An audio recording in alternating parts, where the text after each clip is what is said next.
My name is Joslyn McGriff. I work for the Association of Fraternity and Sorority Advisors, AFA, in Indianapolis, Indiana. I'm a graduate of UW, class of 2005.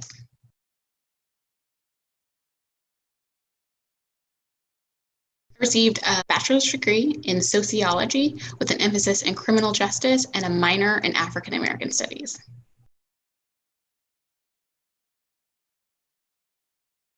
So when I started my career at UW, I didn't know what I wanted to be. I come from a long line of educators. My mom actually was a current UW professor at the time, and so I knew I wanted to go somewhere in the field of education, but I quickly learned that I did not want to be in a classroom every day. And so while at UW, I kind of majored in the co-curricular education and experience. And so I was everything from an orientation leader to a student government senator. I was heavily involved in my sorority, and I was a cheerleader. And so that's where I truly found the passion for working with people. I really enjoy learning about people and systems and just society and societal problems. And so I discovered you can get a degree in this. And so I started studying sociology.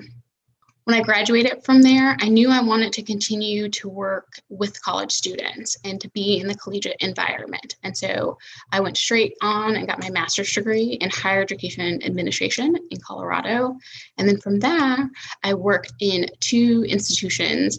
I worked in fraternity and sorority life and housing. And they were phenomenal experiences to get to be on a college campus every day, feel that energy and that rush, and to work with the collegians.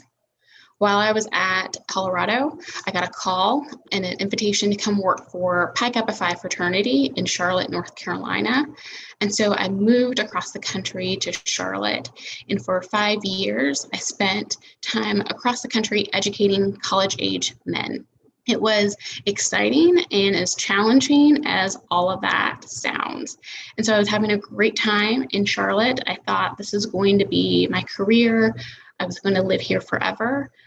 And I got the invitation to come work for AFA. And so AFA is an association, a professional association. And so I get to do training and development for those professionals who work on a college campus with fraternity and sorority men and at the national headquarters level.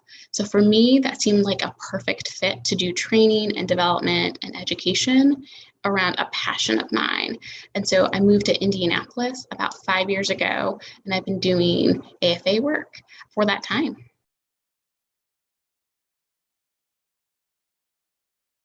So like many people who work on a college campus, your day is not the same every day. And some days your day is not your own.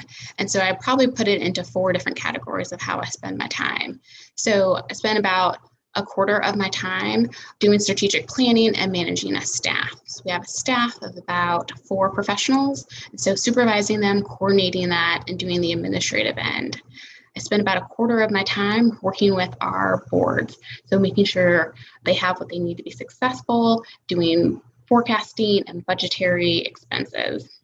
I spend about a quarter of my time working with our volunteers and our members. So being that frontline support for them if they've got questions, answering phone calls, doing that.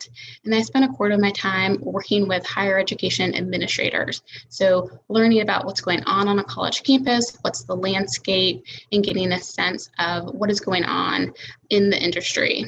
And so spent a lot of my times in meetings, a lot of times. And then before the pandemic hit, I spent a lot of times on planes. And so traveling to different colleges, campuses, learning and seeing what they're experiencing.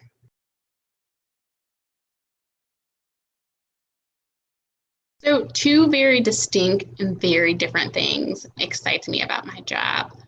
One, I'm a little bit of a nerd, so I really enjoy a highly well executed event. We put on a series of about 7 events a year. And so I just love when people walk in and they see a keynote speaker and they get to interact with them and they get to learn something.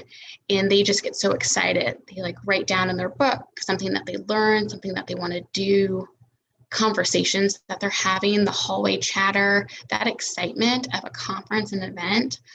I love it. I can't get enough of it. And the second thing that really excites me about my job is working with the collegians.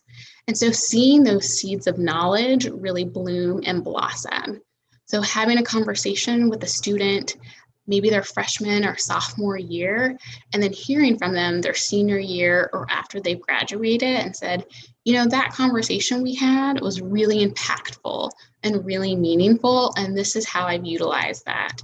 We don't often get to hear that, of the words that we spoke to a student having an impact. In the work I do, I get to hear that and I get to see that. Also, some of the students I get to work with later become my colleagues down the line. And so it's super exciting to see those two things. Two things are pretty challenging. One, the higher education landscape is ever changing, ever evolving.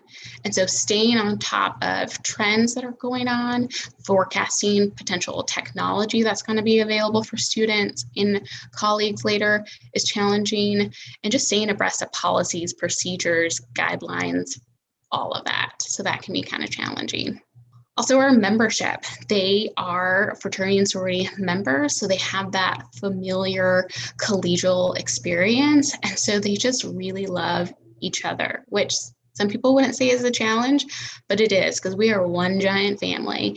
And so just like any other family, you're going to have disagreements and you're going to have squabbles, but people are here to do the good work of fraternity and sorority. So at the end of the day, it works out, but we're going to butt heads from time to time. We have different opinions. I always tell the collegians, you have to stay open and you have to stay hungry. And so if there's an opportunity that you see that exists or that is presented to you, you have to take it. Don't hesitate. And you have to be really excited and want to learn. I've got to travel the world with the job that I've done. And it's because I was open to opportunities as they arise. And I challenged myself. I was like, I don't know if I can do that. But yes, I'll do it. I'll figure it out. And I strive to continue to learn. And so you have to be open and you have to be hungry. If you don't see an opportunity in a passion area, go off and create it. I've had 4 jobs in my time so far, and 3 of them have been brand new positions that never existed before. And so for me, I love to create. If I see that there's a hole or a gap in services and I think I can do it, I'm gonna raise my hand and say, nope, I can do that. I can help there. I can fix this problem. And so you have to be open to those opportunities. If you're not given that opportunity, create it. Tell them what you think you can bring, what value you have, and demand that opportunity. All they can do is say no.